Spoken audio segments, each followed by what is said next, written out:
And so he said to me, he said, son, when you're speaking, I want you to always use the KISS policy.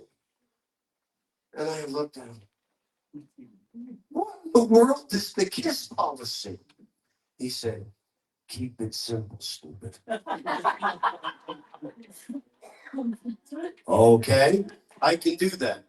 He said, next, when you're speaking, if you will make all of the points that you want to make begin with the same letter, it's going to be easy for people to remember that. He didn't tell me, son, I'm teaching you the principles of homiletics. He didn't tell me, son, I'm teaching you alliteration. He just said, make all the points begin with the same letter. Okay, Dad, got it. That got drilled into me from the time I was like 15 or 16 years old. You know, when I went into Bible school, when I went into Rhema in 1982, after I got married, I already knew all this stuff before I went in. And people coming out didn't know it.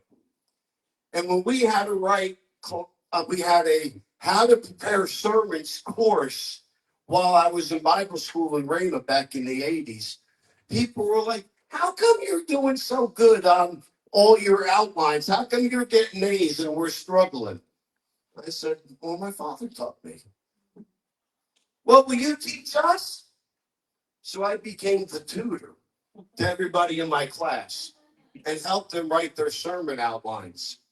All of a sudden, they all started getting A's because I didn't teach them by technical. I taught them by how my father taught me.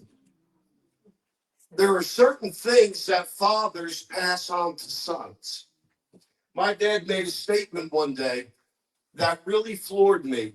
He said, did you ever read the letters that Paul wrote to Timothy and Titus? They contained information that he didn't write in the other epistles that were written to all the churches. And then he made this statement, some things are only for sons. I was like, whoa. So now I realize a lot of the stuff that he taught me, he never taught publicly.